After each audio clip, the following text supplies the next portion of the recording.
There's actually quite a bit of reading, but I just wanted to touch on the worship, which was great. It's like how quickly we forget. How quickly we forget who's with us.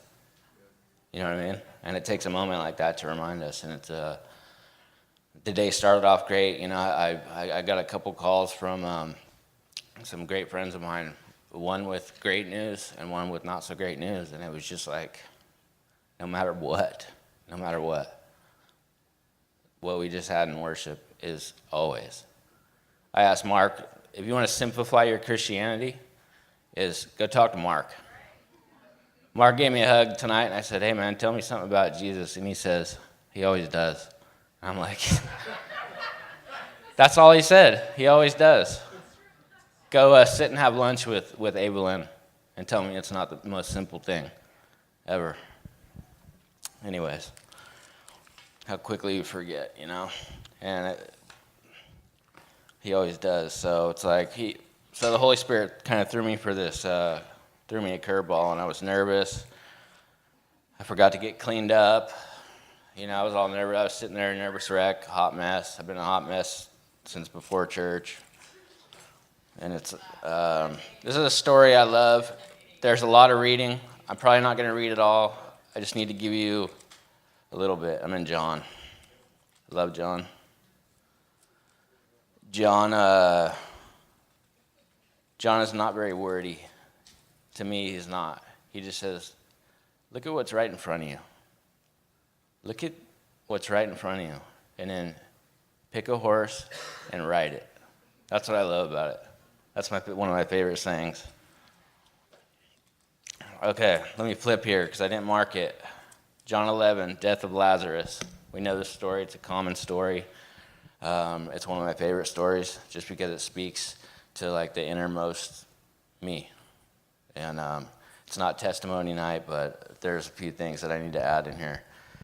Now, a man named Lazarus. Okay, so don't worry about that. John 11:1. A man named Lazarus was sick.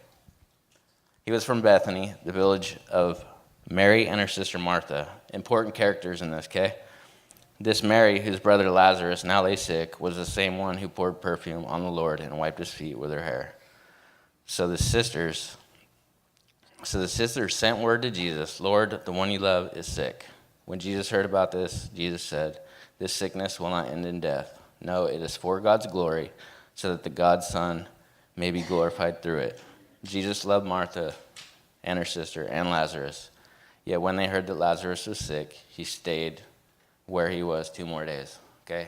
Important to note. Okay? So we kind of, I hate to do this, Jordy.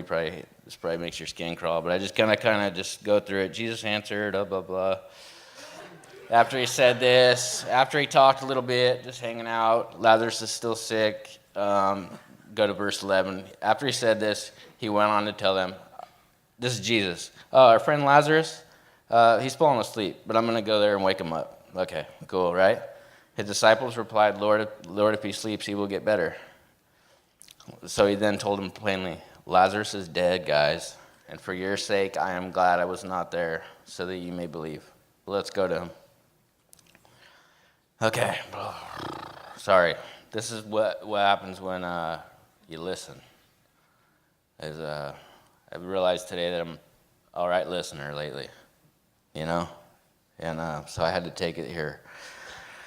Jesus comforts the sisters, okay? This is the famous verse Steve talks about right before that. Hey, let's go die with him. Anyways, out of context, sorry. On his arrival, Jesus found that Lazarus had already been in the tomb for 4 days. Bethany was less than 2 miles from Jerusalem, and many Jews had come to Martha and Mary to comfort them in their loss of their brother. When Martha heard that remember Martha, was coming, she went out to meet him, but Mary stayed home. Lord, Martha said to Jesus, if you had been here, my brother would not have died. You know what I mean? Can you imagine that one? Like, if you had been here, my brother wouldn't have died. Okay? Remember that.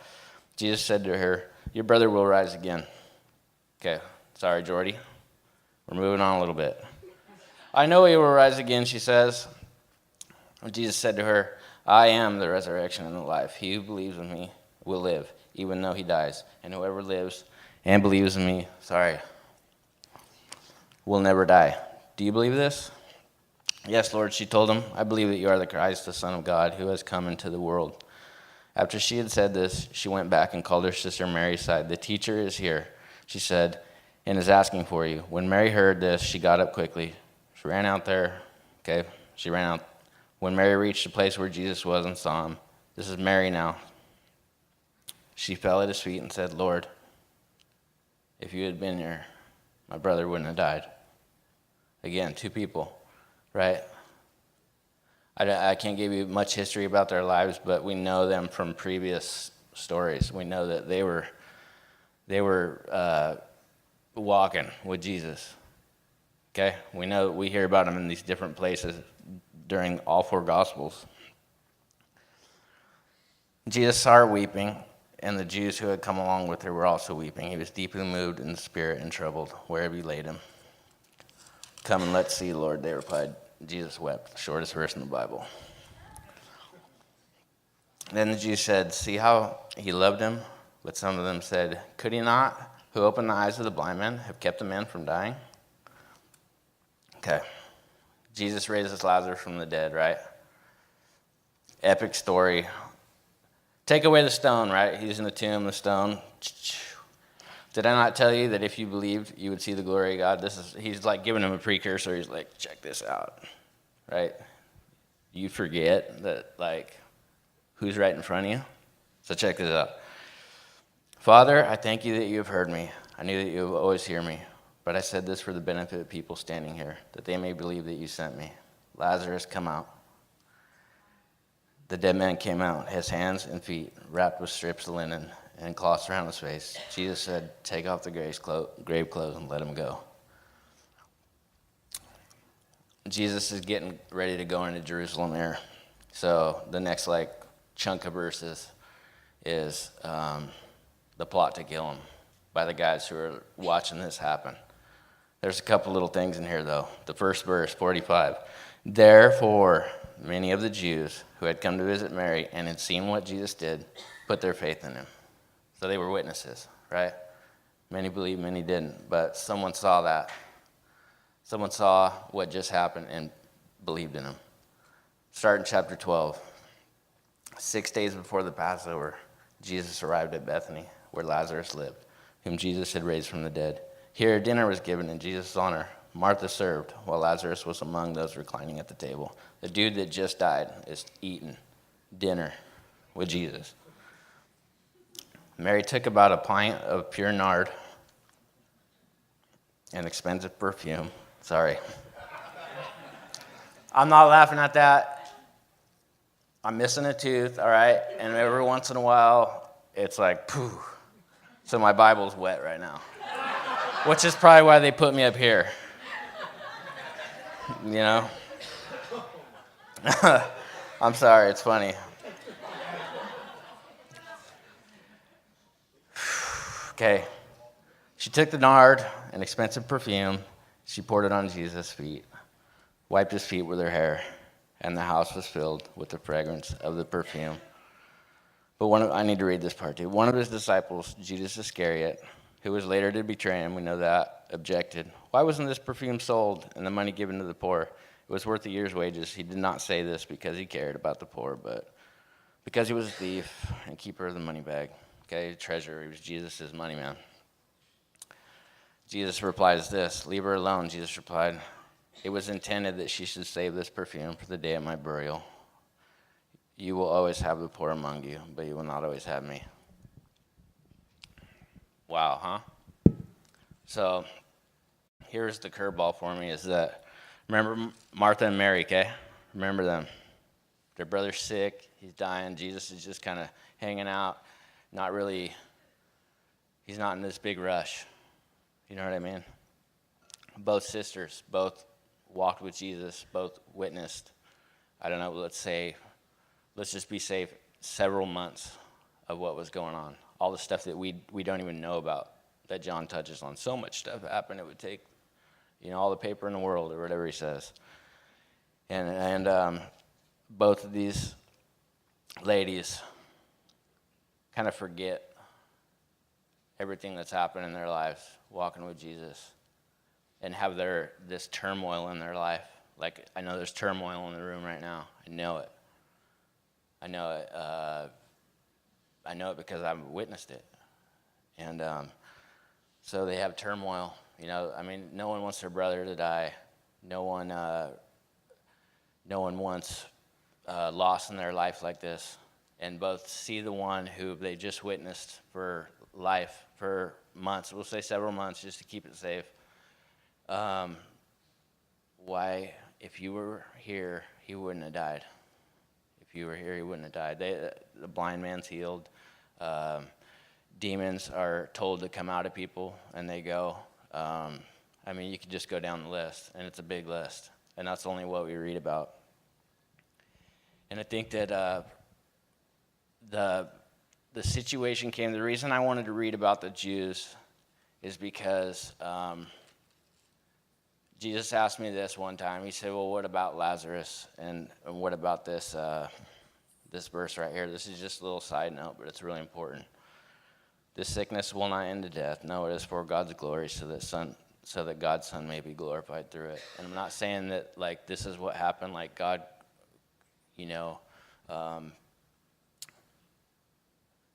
willed Lazarus to die. Like, I'm not saying that, like, okay, well, I'm going to kill Lazarus so that many people believe. But that's what ends up happening. You know what I mean? These Jews that came from Jerusalem ended up believing because a man died and then was raised to life, Really important. So God's glory through a person like that. I often wonder, like, what is my Lazarus story? What is my Lazarus story in my life? Like there's so many different people. Like, we're a ragtag group of people sitting in a church, all going after one thing. Like, that's the common thread between us, you know what I mean? And so many of us have, like, these different callings. And I remember one time I didn't put myself in check. I got put in check, and this was last week. Like, I'm sore, and I tore a muscle in my shoulder, and it caused my shoulder to drop like an inch. And it, like, once in a while it hurts because this is where the tear started in my neck. And busted out a tooth, which is, like, it's embarrassing for me. I was tired. Oh, man, I was tired that night. And I don't remember what I was doing, but I was kind of just beating myself up a little bit, And this is what he said. He said, you know what if you, realizing that I am who I am, means that you're going to be tired for the rest of your life? What if? And I said, let's go. Let's go. What if you didn't get your tooth fixed? Okay? I could live with that. I don't want to. I know my wife doesn't want me to. Tony definitely doesn't want me to, because I'll be in his wedding. He was like, hey, you're going to get your tooth fixed before the wedding. Just yesterday, right? Right? No, I'm not. It's going to be around no. It's going to be around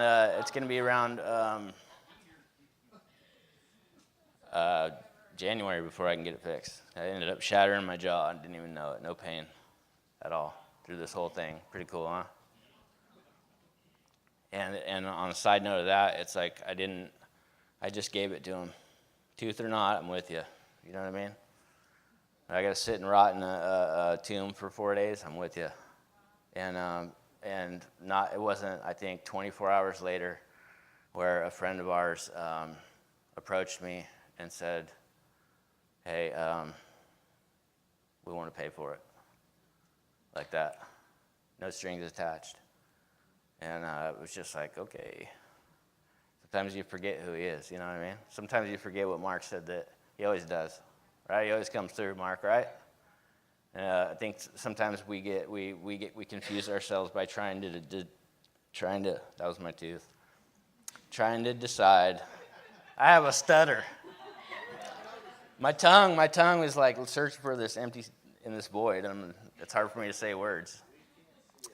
But sometimes we confuse ourselves by trying to decide what what his holiness, what we just experienced in worship, is going to look like. You know what I mean? Like, if you had been here, this wouldn't happen. You know what I mean? When we forget that, it's like we don't just get to come to church. It's not like, okay, man, it's Wednesday, 6 o'clock. Jesus is going to be there, guys. Let's put on our face. You know what I mean? Wednesday or Sunday at 10, let's rip. You know what I mean? Friday morning chapel, great way to start the weekend, right? Great way. It's always been one of my favorite services since I've been here. And Jesus is going to be there.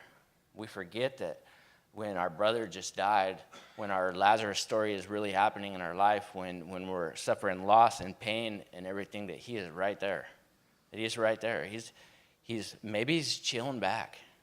Maybe in another town. Maybe he says, let's see what happens. You know what I mean? He wasn't in a big rush, but no matter what, he was there. And so, back to the story, we see this. Martha, Mary, remember them, okay? Important. Mary took that jar of expensive perfume, poured it on Jesus' feet, wiped his feet with her hair, and the house was filled with the fragrance of perfume. Okay? A couple things are happening right here. It's like she forgot for a minute, right? So did Martha, right? But they don't, like, Mary's highlighted right here. And, you got to give credit to this girl. No matter what kind of life she's lived before this, this is something that has reached my heart for months now since I really started reading in context to everything and understanding what was going on. First of all is she forgot. She ran out to meet Jesus, not to say, thank you for coming. I know this is going to be right. I know that my turmoil is over because you're here. You know what I mean? But she said, where were you? Where were you when we needed you? If you were here, this wouldn't happen. Jesus, come on. You don't talk about it, not wanting to say that to the Lord. But he always does, right, Mark? He always comes through. And then she sits here and pours this expensive jar. And we're talking about poor people. We're talking about us, taking our pension or whatever and just throwing it in the can and just saying, everything that I have is yours. Not only that, but letting down your hair in that day and age for any respectable woman, which we kind of take a guess where she came from, but I'm not going to say. For any self-respecting woman to let down your hair is a no-no. You basically just took every status that you had or may have had and throw it out the window, because everyone who saw that is saying no self-respecting woman is ever going to let down her hair. You know what I mean? So her sacrifice right there, not only of money, but of her social status or of her finished picture in life, it all depended on that one moment. I forgot for a minute, but right now, he's in front of me. And I'm going to give up my status. I'm going to give up this jar of perfume she's probably hanging on to for a rainy day, and I'm going to put it in a bucket. I'm going to put it in a can. I'm going to worship this guy right in front of me. You know what I mean? I forgot. It's weird. I'm looking right at Josh the whole time. Josh forgot. And how often we look at the bigger picture, and I was a big picture for a long time, about what I want, stuff I wanted, who I wanted to be, and my history with ever trying to chase those things is awful. It's just failure after failure, But even when your mind gets cleared from a life that you lived that clouded it, and you're married and you have friends now, you still want to look at the bigger picture. You still almost want to look like Nick spoke about Plan B. Not even a Plan B. Just be well, that's who I want to be. And instead of we tend to throw all our ducks in that, right? That's who I'm going to be, and we forget what's going on right now. You know what I mean? We forget that Jesus is in front of us right now. And my wife tells me this last night. Not only is Jesus with us, he's living as us. You want to talk about a kicker? We forget. We forget that maybe our expensive jar of perfume could be as simple as control. It could be more money. It could be surrendering your truck, which always seems to be breaking down. It could mean, hey, you might have to live without a tooth. It could mean, you know what, maybe your shoulders may or may not get healed, but I'm still right here in front of you. He always does, is what Mark said. That's so simple. You know what I mean? And we look at this bigger picture and totally lose focus on right now. And then when we end up having a moment like tonight, it's one of those moments where it's like, oh yeah. Yet for many of us, we leave tonight and we forget again sometimes. Tomorrow might be a terrible day. We're pouring concrete in the morning. It may go terrible. Yeah, I may step on a nail. It might shoot through my foot. Who knows? It may be great. You know what I mean? But he's right there. He's with me always. And it's something that I've practiced very strongly in my life. I started disciplining myself in this. I gave my word to Jordy that if I started this Bible study with him, that I was going to make the time to really do it. And so I've been getting up early, and the whole campus is quiet, and it's so nice. And it's so nice. Man, it's nice. Anyways, and I listened to him, you know? And I remember he showed me today, like everything that like he's ever promised me is like coming to pass. Like he said, Nolan, like this sickness is not going to end in death. You know what I mean? He told Martha and Mary that, hey, this sickness is not going to end in death. And he's told me not that, but several things. I'm just using it like in context. You know what I mean? And it's like he always has come through. And it doesn't matter that like my Lazarus story is that I did have to die. I had to die again.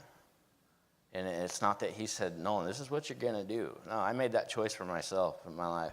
And I made some bad choices. And I hurt people, you know? But look at him, like, use that for, like, his glory. Look at him use that for testimony which could help people. You know what I mean? Which could... And for a long time, it was me, you know, if you were here, maybe this wouldn't happen. When the truth is that every circumstance before coming here and the self-hate that I, like, took a bath in for my whole life, like, was actually my despair, my loneliness, my abandonment, all got in the way from me just seeing him right in front of me the whole time. And I had these glimpses, man, these moments. I remember reading John 17 once, and I was just like, yes, that's it. And then, you know, I mean, fast forward a couple years, and it's like, if you were there, that wouldn't have happened. You know, and I totally forgot. But these glimpses are like, hey, you know, like, let's check this out. Like, you may walk with a limp, you know. My knees hurt sometimes. It's like, okay. It bothers me. It does. Last night was a hard night for me for some reason, after I went bike riding. But then I look at the bike, and I was telling Joey and John this, the guys that rode with me last night. I tell them this sometimes. It's like, that's him coming through. That's him. He always does. That's him coming through. Like, I have a bike that, like, I could not afford.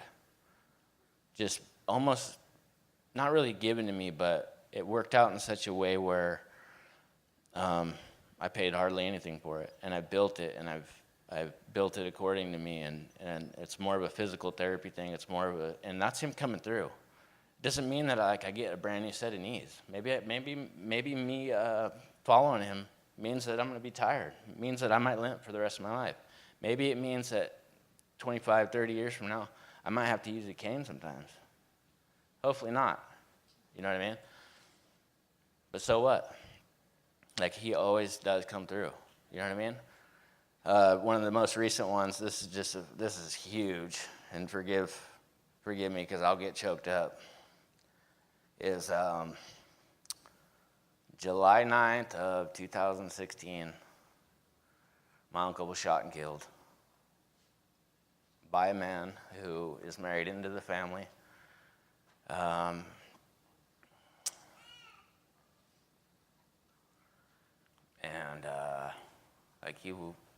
my uncle had a big part in my life. It's not that he was a great role model, but as a kid, like as a kid that grew up without a father, he was big to me. And I remember like catching rattlesnakes with him as a kid. And, like they would get in fist fights, and I'd be like, yeah.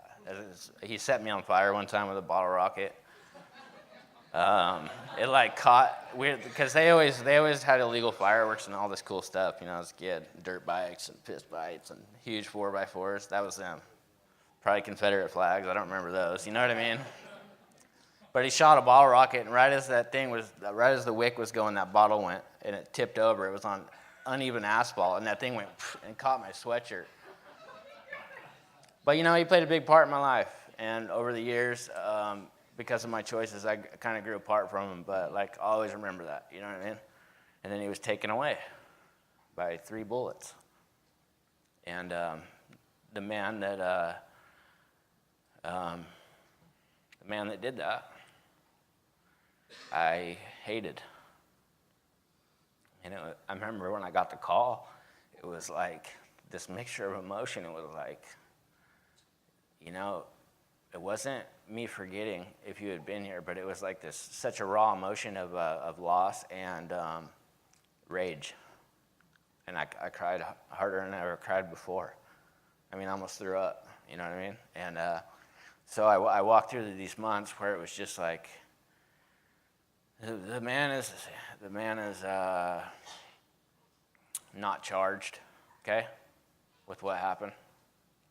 I don't want to go into too many details, but he's not charged, and so he's out. He's out. He's free. He's living his life, and he's also married to my grandma. So, and I love my grandma, and so it's been really hard for me to want to go see her when he's also there. And I remember these things that, this sickness will end to death, and it's something that we always say around here, and he's like, you can't be forgiven unless you forgive. If you forgive, my Heavenly Father will forgive you. And you want to talk about turmoil. And I'll just fast forward to today. As I sit down with this man when I see my grandma, and I shake his hand, and I let him show me like what he does.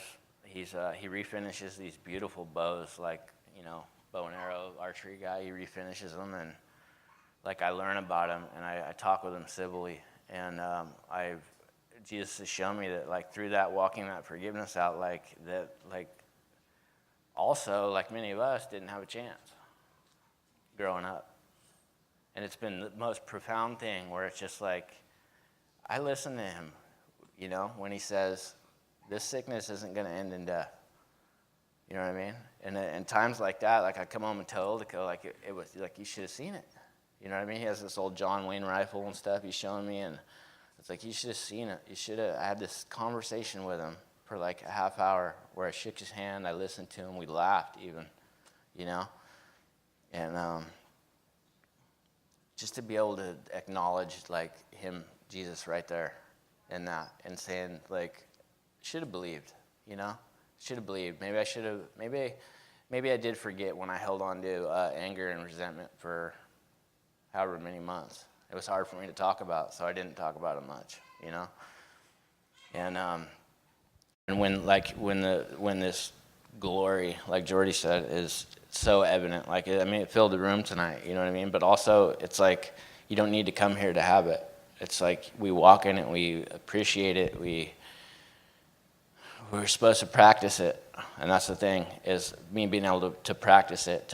For us being able to practice like what's right in front of us, like to say, yes, my body hurts, yes, so-and-so, yes, today was a terrible day, yes, this and that, yes, I'm in turmoil, yes, my life is in shambles, yes, I have great loss, and just saying, but no matter what, I remember that I not only asked you into my heart, but that I asked you into my heart based on promises or based on trust of another person who said, if you stick with me for 5 years, you'll love yourself, or, you know what I mean? And that's how he works. And I think that often we forget to maybe let down your hair, maybe every day. What about every day? Why does it have to happen in turmoil? Why does it ever have to come down to that? It's because we all our circumstances, the circumstances in my life, Ildico's, so many people, a lot of the guys that I meet with and talk to often, it's like, it's almost a common thread. It's like we let these circumstances just totally take away from the truth that we have experienced, just like Martha and Mary for the past several months. You know what I mean? For me, it's been years. It took me years to understand this. That was my fire extinguisher. I remember that. I remember sitting with my back against that thing and listening to worship and listening to Steve while worship was going on. He was doing worship a lot and stuff, and I remember like thinking to myself, not only like this is a little crazy to me, but like, yeah, you know, I want that. I want what the song says, to have peace. You know, when Danielle started singing that tonight, and you could hear it in her voice that it came from a place of absolutely not forgetting, and absolutely of letting down the hair and breaking that expensive perfume, wiping his feet, whatever it looks like, and that's gonna look really odd for a lot of us if that ever came to it. You know what I mean? But it's like I have things at my house that I could give up. I have thoughts and dreams and wants and hopes and that I could give up, and I could just say, right now, you're the most important thing. And that's been my heart for several months now, just being able to just know that, being able to acknowledge that every day, to acknowledge like not only did I open my heart to him, but I've trusted the people he's put in front of me. I've asked him to be my Lord. I've taken servanthood under his lordship, which is like, oh man, you want to talk about a hard one for me, serving and like authority, you know, for a long time. And like sometimes I'm quick to forget that when I'm getting down on myself about how my body feels or how my mouth looks or why I got this permanent scar on my forehead that, you know what I mean? It's like, so what? He always does. That's the best advice, Mark. Thank you so much. Yeah. I think that we tend to overcomplicate our lives. We get caught up in a culture of paying our dues, you know, and for many of us here, we can get caught up in the culture of we'll say accountability, inner healing, you know, our 8 to 5 or our 9 to 5, our 5 o'clock community dinner, our cooking, you know, for that community dinner, our you're to be at church at 6, our you're studying the Gospels, our where's your tag? And you know what I mean? We get caught up in all this stuff, and we forget that, like, at some point in this, like, you're going to know. If you haven't already had the experience, at some point you're going to know. And it needs to start really showing itself. It needs to start really looking like something, like letting down your hair. You know what I mean? I remember my John 17, I was like, that is the source of everything. That was my revelation. And it turned to turd because I did nothing with it. I did nothing with it.